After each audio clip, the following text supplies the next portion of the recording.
Assalamualaikum warahmatullahi wabarakatuh. Waalaikumsalam warahmatullahi wabarakatuh. Jadi kami dari kelas 11 angkatan 7 SMA Abdullah Islamic School. Di sini kami akan membawakan tentang kisah Nabi kita, Nabi besar Sallallahu Alaihi Wasallam. Nabi Muhammad Sallallahu Alaihi Wasallam. Baik, di sini saya Sinta Lestari bersama dua teman saya, Yolan Alenski dan Lutfia Balkis Putri. Jadi Kak, sebenarnya anak kami ini masih kepo gitu. Gimana sih waktu Nabi kita tuh lahir? Jadi waktu kelahiran Nabi itu berasal dari keluarga Bani Hashim di Mekah. Beliau dilahirkan pada hari Senin, tanggal 9 Rabiul Awal. Pada saat itu tahun gajah atau tanggal 22 April tahun 500 Masehi. Dan ketika beliau lahir, beliau itu bercahaya. Nah,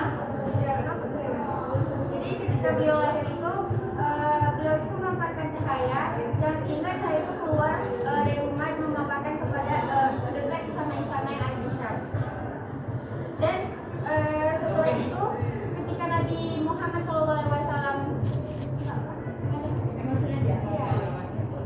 ketika Nabi Muhammad SAW lahir, itu runtuhnya 14 buah balkon yang ada di istana Isra, dan padamnya api-api yang biasa disembah oleh orang-orang Majusi, dan juga runtuhnya beberapa gereja yang ada di Kemayoran.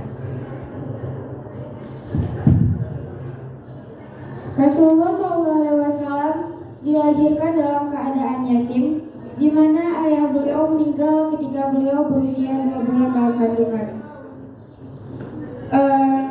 Dan ketika itu Rasulullah SAW disusui oleh ibunya. Nabi Muhammad SAW akan menjadi nabi di masa depan. Jadi kenabiannya itu akan dikisahkan oleh kakak kita, kakak Lutfia. Coba gimana sih ceritanya kenabian mereka waktu pada saat itu? Jadi kan setelah itu dari ke Syam. Terus pada umur 25 tahun beliau menikah dengan Khadijah, seorang pengusaha besar di daerah tersebut. Terus dia ini setia sekali sama Khadijah, gak pernah nikah selain sama Khadijah, gak pernah poligami, emang cuma sama Khadijah aja.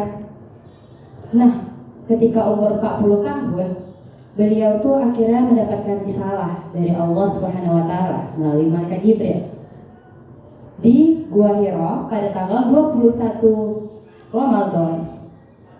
Nah, wahyu tersebut berbunyi, Iqra bismi rabbikal ladzi khalaq, khalaqal insana min 'alaq, Iqra wa rabbukal akram, alladzi 'allama bil qalam, 'allamal insana ma lam ya'lam.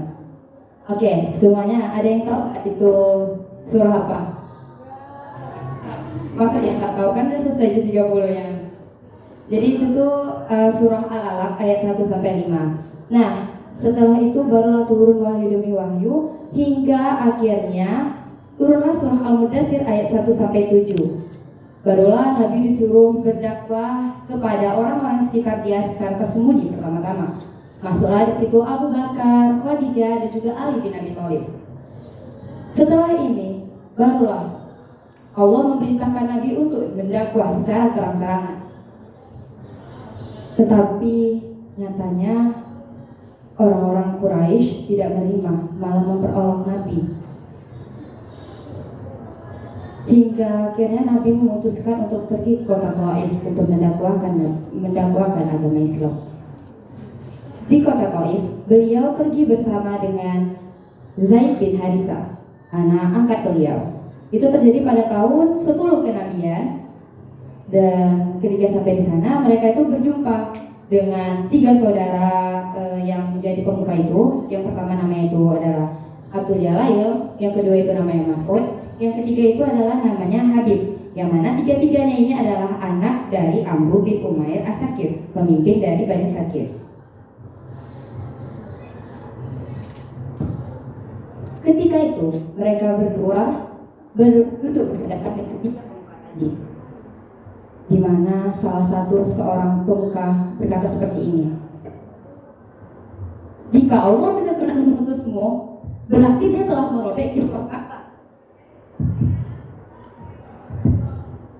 Lalu pemuda yang kedua berkata seperti ini, emangnya gak ada orang lain selain kamu? Kenapa harus kamu yang diutus oleh Allah?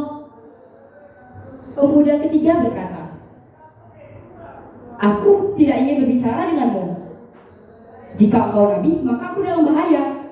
Tapi jika kau pendusta, maka kau tak pantas berkata denganku.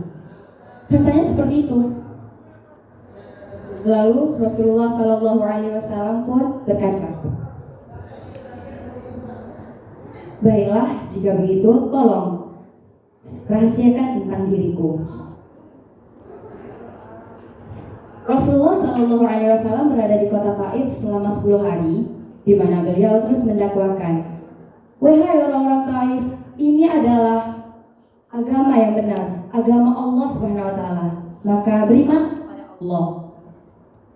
Tapi orang-orang Taif yang laknatullah itu mengatakan hal seperti ini. Pergilah kau dari negeri ini, pergilah. Kenapa kau ada di sini? Katanya seperti itu. Hingga akhirnya Rasulullah SAW memutuskan untuk keluar dari kota Taif. Ketika keluar dari kota Taif, para budak di sana tuh disuruh untuk melempari batu di Pak. Oh iya, salah. Gini. Nabi dilindungi oleh Zaid bin Harithah. Kaki Nabi berdarah-darah, mengeluarkan darah. Sedangkan Zaid bin Harithah kepalanya luka-luka. Akhirnya Nabi pun memutuskan sudahlah sampai di balik tembok sebuah kebun kurma. Sebuah kebun anggur, maaf. Ini nih milik orang-orang di situ juga. Jadi Rasulullah ini berdoa kepada Allah. Ya Allah, hanya kepadamu aku mengadu. Engkau adalah zat yang lemah. Engkau adalah zat-zat orang yang lemah seperti hamba. Kepada engkau lah hamba menyerahkan diri. Jika engkau tidak murka kepadaku, maka aku tidak ambil peduli. Tidak ada yang terjadi di muka ini tanpa izinmu ya Allah. Akhirnya para pemilik tadi itu melihat dan juga, wah, mereka mengejutkan. Wah, ternyata ini siapa gitu kan. Nah, jadi dipanggillah seorang budak namanya Adas. Nah, Adasnya dipanggil kan. Terus dikasihlah, dibawakan setangkai buah kurma tadi, dibawa, diletakkan, dimakan oleh Rasulullah. Rasulullah ngomong gini, Bismillah. Tuh, terkejutlah si Adas kan. Adas ngomong gini, aku gak pernah mendengarnya ini. Kalimat apa ini? Kamu bukan orang negeri ini kan, gitu kan. Tuh Adas, tuh Rasulullah berkata, kamu agamanya apa? Kamu berasal dari mana? Adas menjawab, aku Nasrani dan juga berasal dari Diwani. Rasulullah berkata kembali,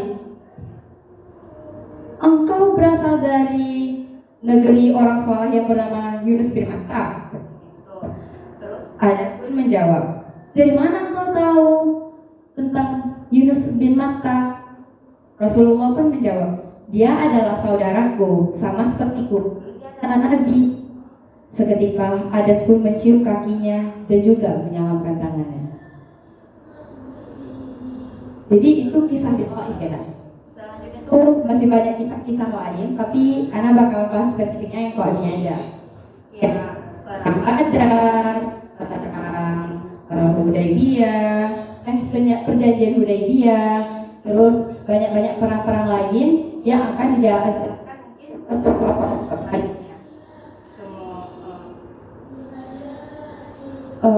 Berarti kan akhirnya tuh Islam ini kan berkembang pesat, banyak yang masuk Islam gitu kan. Jadi ya akhirnya tuh kan sekarang kita bertanya begini, bagaimana sih kematian Nabi? Ada yang penasaran nggak kematian Nabi itu gimana? Pasti yang ada di rumah tuh penasaran.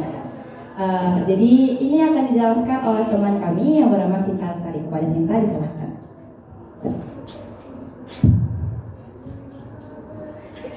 Oke, jadi Nabi itu meninggal pada tanggal 12 Rabiul Awal tahun 11 Hijriah.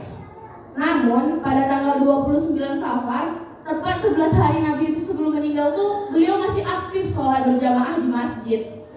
Masih sering sholat berjamaah, bahkan masih menjadi imam. Beliau tuh selalu menjalankan sholat berjamaah dengan tepat waktu. 5 hari sebelum meninggal, Nabi ini mencari tahu apakah aku punya utang atau tidak. Bahkan Nabi aja nih ya, dia merasa mau meninggal nih, masih nanya punya hutang atau tidak. Kita yang udah merasa punya hutang, tak tahu pula nanya hutang itu gimana caranya. Beliau berkata bersama Abu Bakar, ada seorang hamba sahaya yang diberi tawaran oleh Allah, ingin merasakan kemewahan dunia atau ingin kembali ke sisinya. Lalu hamba sahaya itu menjawab bahwa ia ingin kembali ke sisinya. Mendengar itu, Abu Bakar lantas menangis karena beliau terharu. 4 hari sebelum wafat, tepatnya pada hari Kamis, Nabi berwasiat, usirlah orang-orang Yahudi dan orang-orang Nasrani dari Jazirah Arab. Dan Nabi meminta untuk melanjutkan pengiriman pasukan usaha yang tertunda saat beliau sakit. Saat beliau sudah tidak sanggup lagi pada malamnya, saat itu sholat Isya, ia menyuruh Abu Bakar untuk menjadi imam, tapi beliau tetap sholat berjamaah. Namun karena beliau sudah tidak sanggup, maka si Abu Bakarlah yang disuruh menjadi imam oleh Nabi. 2,5 hari sebelum beliau meninggal, beliau kembali sholat zuhur berjamaah di masjid dan kembali menjadi imam. Sehari sebelum wafat, beliau memerdekakan seorang budak beliau yang laki-laki hingga merdeka, memberi 7 dirham untuk pasukan perang, memberi semua senjata yang beliau miliki untuk umat muslim. Setelah beliau sudah tidak sanggup lagi, beliau mengatakan kepada Fatimah, anaknya, aku sudah tak sanggup lagi, kemungkinan sebentar lagi Allah akan menjemputku. Lantas Nabi meninggal di pangkuan sang istri tercinta, Siti Aisyah. Saat mendengar hal tersebut, seorang Sayyidina Umar merasa tidak terima. Beliau seolah-olah tidak percaya. Bahkan beliau mengancam siapapun yang berani mempercayai bahwa Nabi telah tiada, maka beliau akan memotong tangan dan kakinya. Sebegitu tidak percayanya Sayyidina Umar atas kematian Nabi besar kita.